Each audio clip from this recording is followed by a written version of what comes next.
A lot of this isn't going to make sense to you, and I'm sorry about that. I'm just going to start at the beginning, with the house.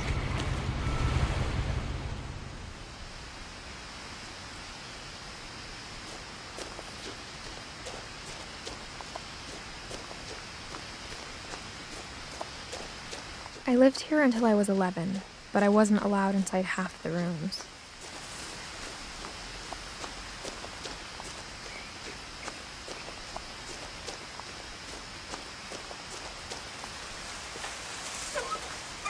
Inside the mailbox were bills from 7 years ago, marked urgent, open immediately.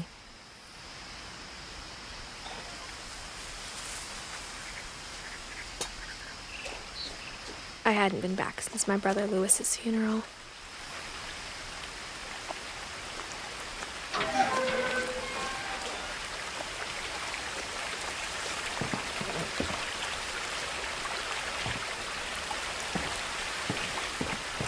In her will, my mother left me a key, but didn't tell me what it unlocked. Maybe she thought I'd know, or she thought that the mystery would be enough to bring me back.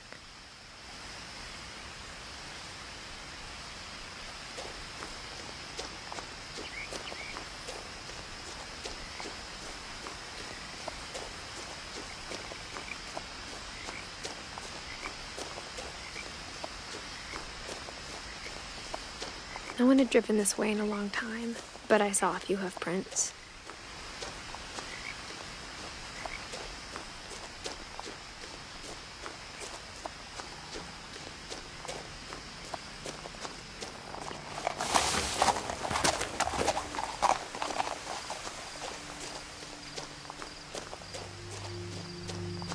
The truth is, even after I inherited the house, I never thought I'd come back to it. But now I had questions about my family that only the house knew the answers to.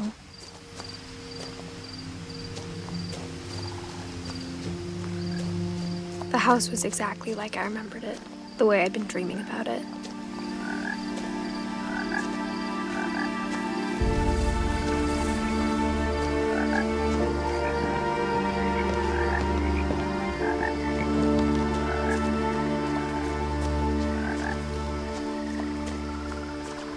As a child, the house made me uncomfortable in a way I couldn't put into words.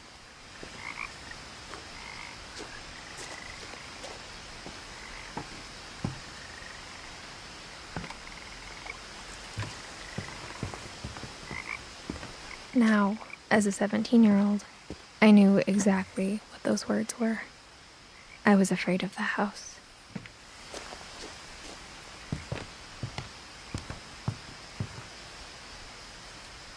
I hoped the key might unlock the front door. It didn't. Looking in, I felt like the house itself had been waiting for me.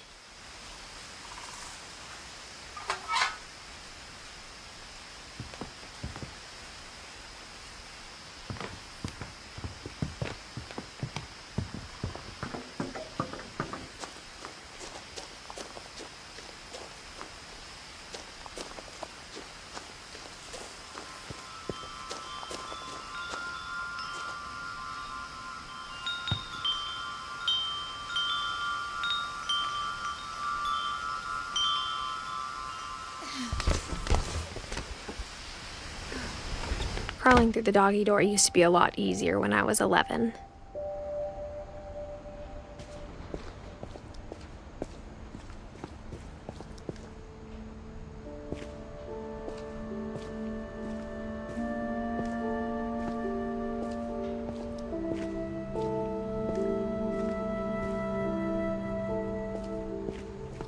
For the first time in years, I felt like I was home.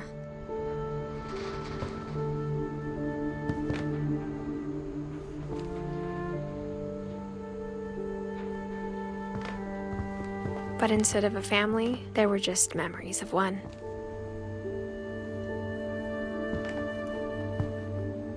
Like how only one restaurant would deliver to our house, so we had Chinese a lot.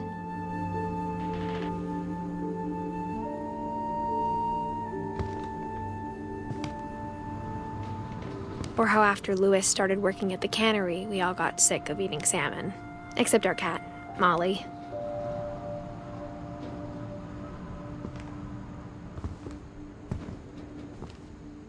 Nothing in the house looked abnormal. There was just too much of it, like a smile with too many teeth.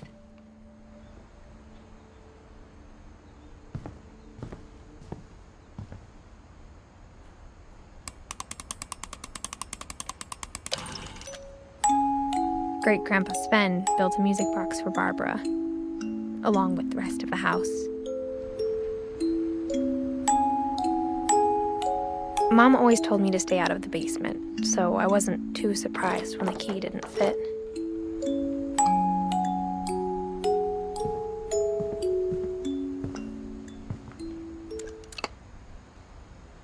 Even the fireplace had a story. EDITH told me the bricks came from the original house, after it sank.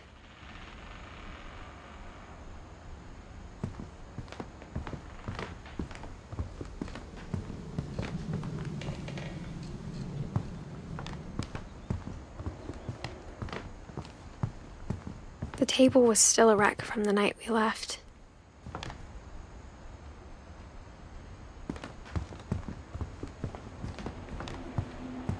My mom was the only one of us who could imagine Great-Grandma EDITH living in a nursing home.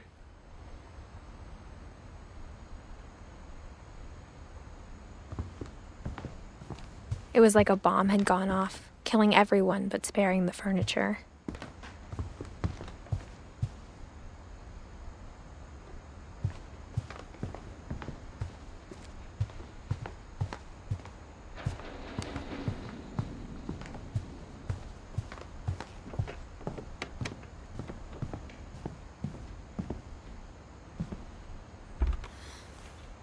EDITH told me once that every Finch who ever lived is buried somewhere in the library.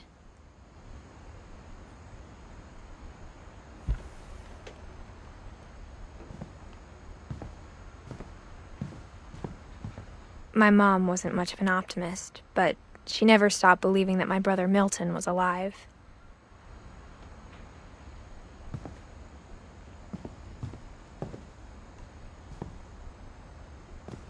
After Milton disappeared, Mom sealed up all the bedrooms. Then EDITH retaliated and drilled peepholes.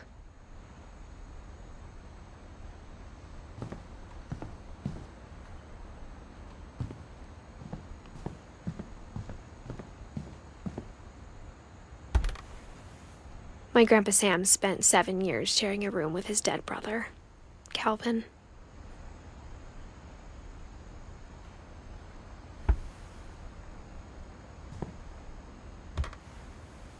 As a kid, I just assumed every house had peepholes and sealed rooms you weren't allowed inside of.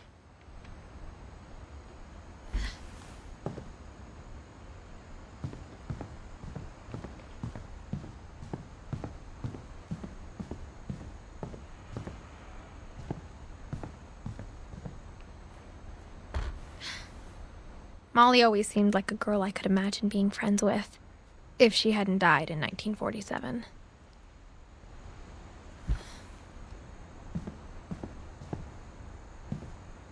I spent a lot of time playing in Great Uncle Walter's room. I think my mom sometimes regretted not sealing it up.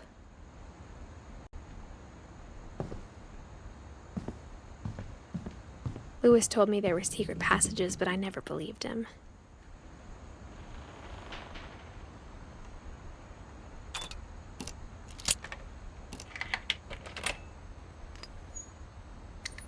Turns out, my mom was really good at keeping secrets. Now it was time to find out what my mom had been afraid of.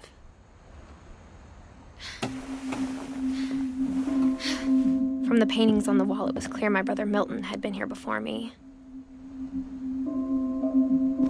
Reading this, maybe it sounds like I had a plan, but I had no idea what was behind that door.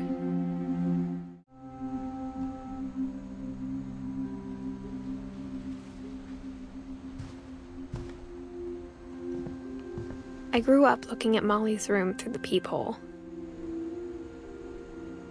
Molly's gerbil had a tiny bedroom with its own even tinier gerbil cage.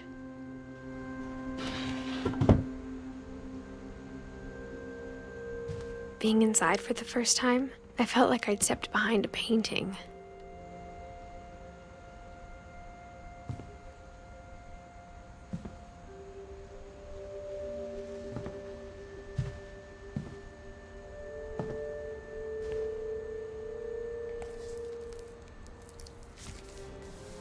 December 13th, 1947.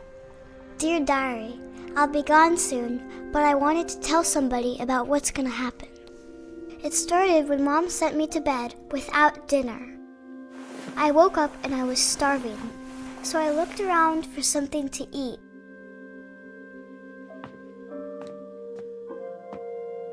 The gerbil food was dry, but I didn't mind it.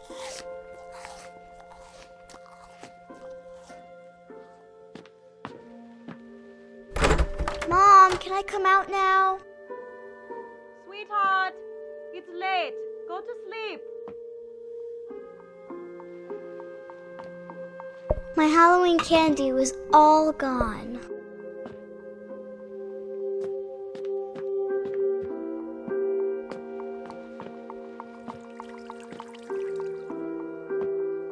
I thought about eating Christopher, but I held back.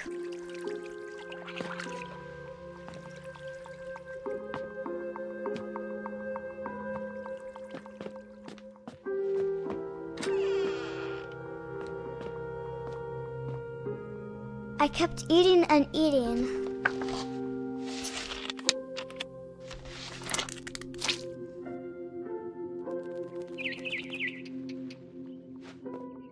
I ate a lot of things that night.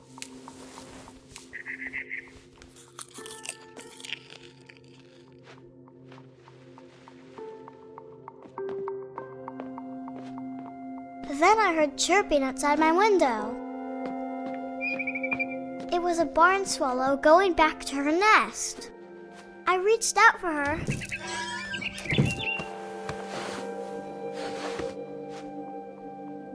And suddenly, I was a cat.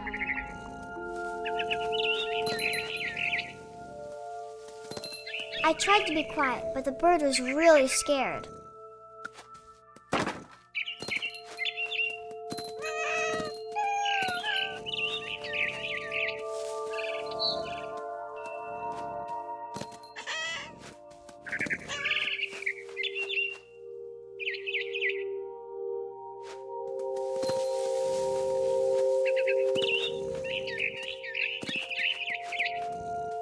I jumped and I almost got her. I could tell she was getting really tired. Now I was up in the big tree. I promised Dad I wouldn't climb it anymore. All I cared about was eating that mama bird. I gobbled her up. And suddenly, I was an owl. First, all I heard was the wind. Then I heard little teeth nibbling in the grass.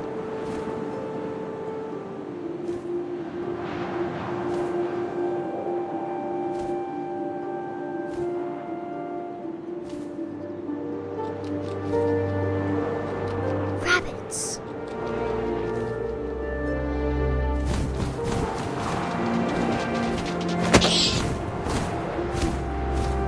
I imagined his face looking up and seeing mine through my talons. I swallowed him up, and I didn't chew one bit. Then I flew off to find something bigger.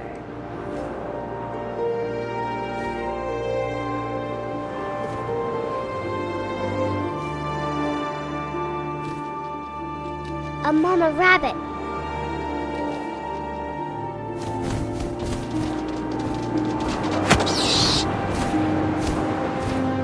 She was almost too big to carry. I started choking, but I couldn't stop eating. And suddenly, I was a shark.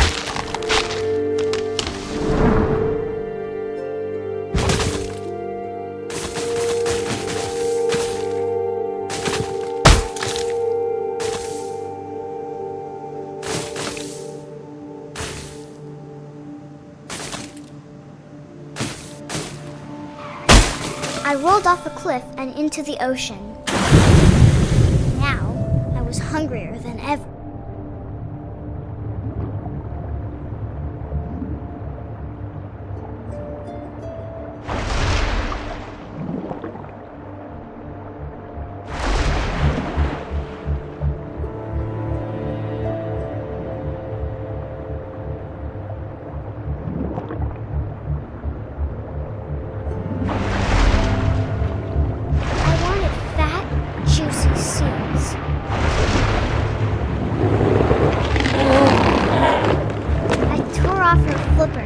Tasted really good.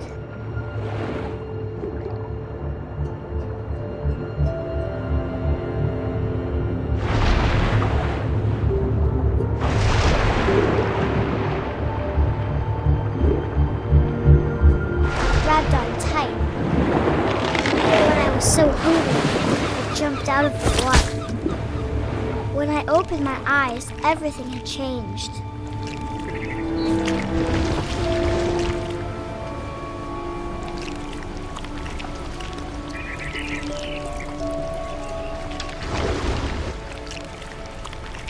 Now I was a monster, and I smelled people everywhere.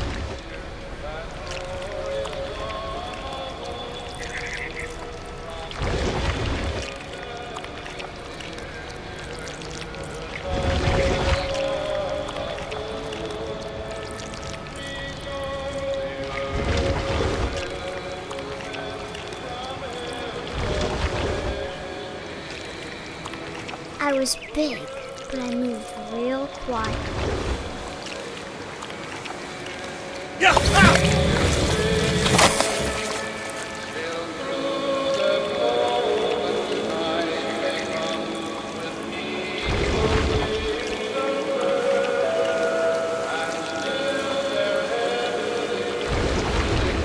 I wanted to stop, but also I didn't.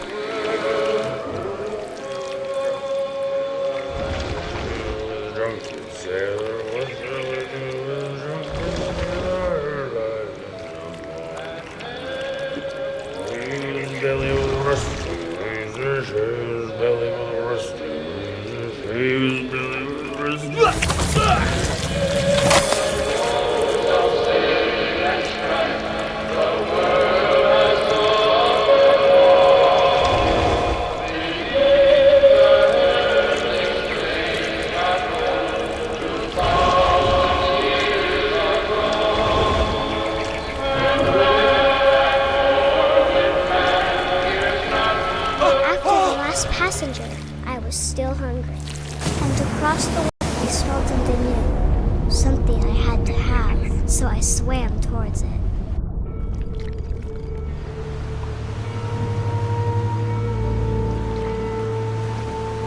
I slithered onto the sand, and the good smell went into an old pipe.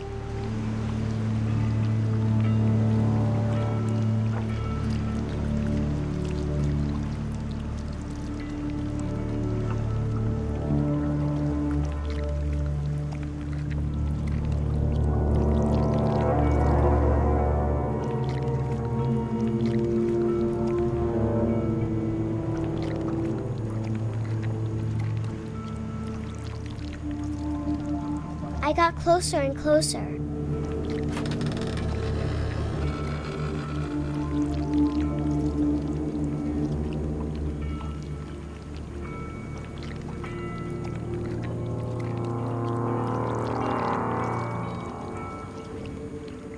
All of my stomach started growling. And suddenly, I was me again. I held my breath for a long time, but I couldn't hear anything. I think it's waiting for me to fall asleep. But it's not going to wait much longer. It needs to feed, and we both know I will be delicious.